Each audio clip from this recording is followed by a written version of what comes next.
there was no supporting cast. It was like they paid the stars. It's a big blockbuster movie. We paid the star, and there's zero supporting cast because they left him out there. No effects budget. No effects budget. No supporting cast. You could see like the ping pong balls on all the green screen suits and everything from motion capture. Now, Andy, he tried so hard, and of course, this is not going to be. I'm sure Ted will have a lot to say about it tomorrow as well. But one of his mantras is no excuses. He hates excuses. Yeah, and I don't think we're going to spend a large portion of today's show or our own personal or professional histories looking back on this saying, well, once Tatum got hurt or Brown was playing on a partially torn meniscus and, Drew Holiday got a case of the olds and Horford is 40 and Porzingis had, some Harry Potter fever or some random virus. Like, no. We're not going to point back to that. Celtics blew a bunch of games and they should have won, at least been tied up, if not won that series. They are victims of their own device there right now, but nobody should be criticizing Jaylen Brown. I repeat, nobody for the effort. And, okay, he had some turnovers. These things happen. Where was everybody else on Friday? What happened to Derek White's defense? What happened to Drew Holiday's ability to body guys up and force them off their spot and alter their games? It looked like who the Celtics were Friday night, Andy? They were 5 guys with the little orange sticks on the runway, just getting your jet out of like the jetway and onto the runway or just pointing which way they wanted to go. Like they were just an escort service that delivered the Knicks to the basket time and time again in what is truly, since the Willis Reed days of the New York Knickerbockers, a signature victory for that franchise. Dan Ball raised his hand when you said, who is going to criticize Jaylen Brown? And suddenly, Dan Ball, what? You have a comment? No, I just have a stat, which is very consistent. In the first half, I saw this floating around, and I sent this to you guys, just to prove Jaylen Brown versus the field and in how much... In case anyone wants to criticize him. You, Ted Johnson, I know you're listening, and I know that little emoji you like to send at certain portions of Celtic games when maybe Jaylen Brown turns it over or maybe Jaylen Brown misses a shot. That is not chocolate ice cream. That's all I'm saying. That is not soft-serve chocolate ice cream. So it's you can keep that emoji. Yeah, just thinking back to that scene in, what's that, in Me, Myself, and Irene? Yeah. Go ahead, Dan Ball. What you got? So Jaylen Brown was Joe Castiglione's favorite number, 7 of 13, 3 for 6 from beyond the arc. Yeah. Rest of the team, 7 for 29, 24.1%. Ouch. And 1 for 13 from 3. So you're very literally getting nothing. Nothing. And to the credit of Derek White and company, he got a supporting cast performance that maybe we weren't expecting in Game 5, but the pendulum swung all the way back the other way. But I thought we had talked about, Fitzy, that this is the deepest, most talented team in basketball, and, these guys could all start if they were on other teams and step up and average 20 or 30 points. My ass. They're all poor, complimentary players who, when the going got tough, faded. Everybody not named Jaylen Brown. You give me somebody else that I should be patting on the back for their performance on Friday night. Guys, it was the final score. I'll wait. Hang up and listen. Like Andy, I literally forgot the final score. I had to remind myself again, checking the box score and prep for today's show, that here's the crazy thing. It was a 38-point defeat. It didn't feel that close. Wasn't nearly that close. No, it should have been a 138-point defeat. 50 plus. But I want to ask you, and I want to ask the audience at large as well, did you sit there with said Miller Lite or Miller Lights, on the sofa, in your dude chair, wherever you were?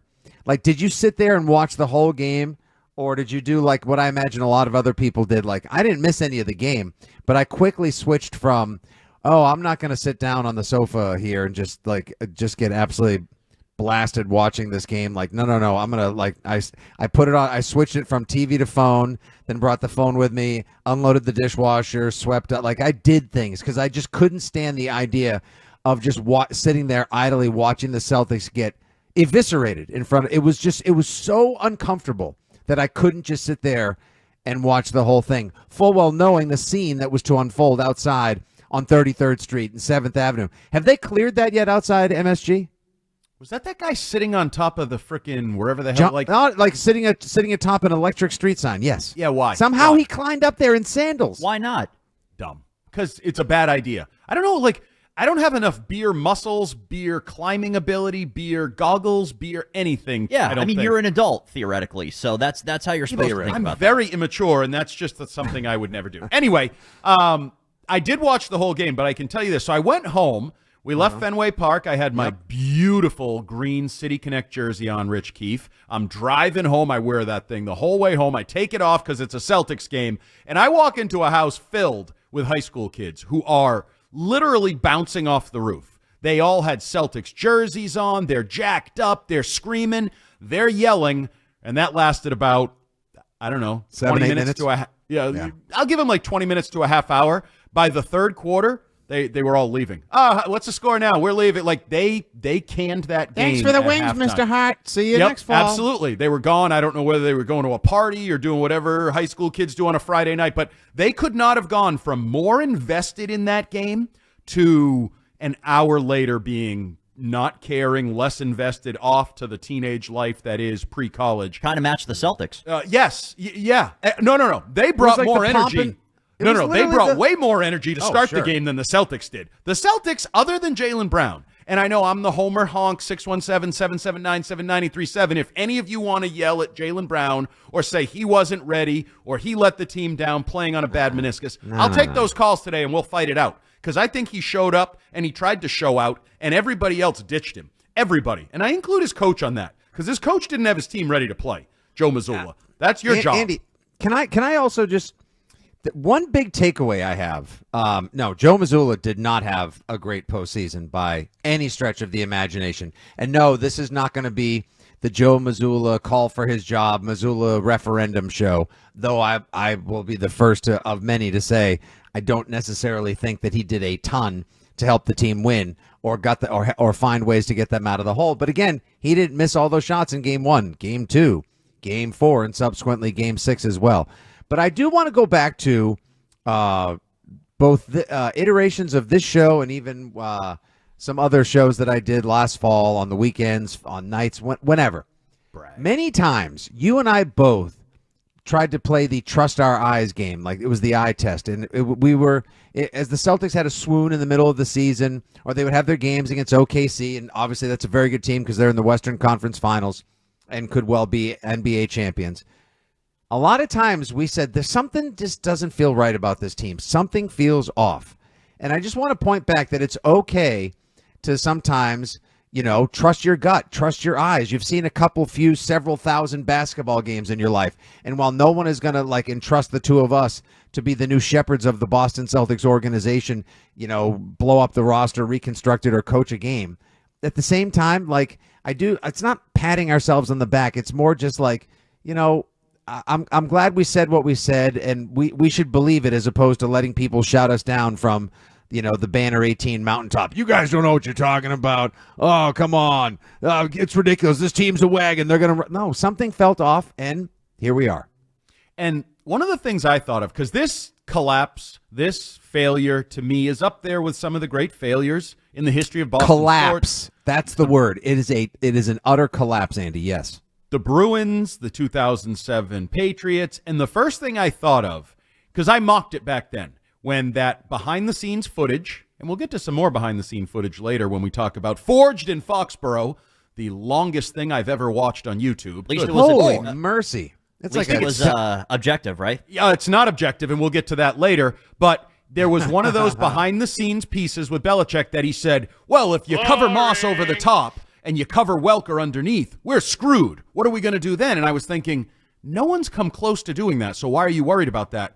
Now when I look at Joe Mazzulla and this team, he never has that conversation. He never has the, well, what if we miss all our threes conversation? What if our style of play, which is really successful, we rack up 60 wins, we won a title, I don't think Joe Mazzulla ever says, what if ... the other team does this? And maybe that's a lesson he learned as a young coach this year, this postseason, having an off-speed pitch, so to speak, schematically, something to turn to. Because I don't, Fitzy, you said, well, he didn't miss all those shots. He missed a timeout. He missed an obvious timeout when he could have changed a game. Joe Mazzulla was complicit in this loss. And I think the biggest factor for him is that inability to know when his team doesn't have it, to adjust, to come up with something different. And maybe that's a good thing for the future of the Celtics and his coaching career, because maybe this slaps him in the face with reality of NBA basketball. But that's what I thought of. Belichick over-preparing when he had Moss and Welker and the greatest show on turf type offense. Mazzulla being like, well, it's what Scals told us all year. Well, there's not going to be multiple games where they don't shoot well in a series. That's why no one's ever going to beat them in a 7-game series, Fitzy. Guess what? It didn't take 7. And you didn't lose the series just because Tatum got hurt. You were down 3-1 with Tatum. You lost the series because you were not a good enough basketball team, a well-coached enough basketball team. You weren't prepared for the fight that the Knicks brought to you. And the sneaky, dirty little secret, Fitzy, is it's also I don't even a great think point. the Knicks are good. I don't think the Knicks even played that well in this series. And they kind of took your cake and left and ate it, and it was good. Oh, they came in, Andy. They stole supper off of the table 2 games in a row. And by the time the Celtics figured out what to do, the next time the Knicks tried to come in the house and steal the food, which was game 3, the Knicks altered their game plan. The Knicks got more tenacious on defense. Their coverage Wait, you was can do that? Joe No, Mazzulla's calling in now. He's like, wait, what'd you say, Fitzy? They altered their game plan? Yeah, they did. They actually started rotating more aggressively. It's not allowed. And then Joe Mazzulla actually did that for a game, and it worked when his star player went down, and they played up tempo and they rotated the ball and they passed better Did he and they do were that, more or aggressive. did his star do that?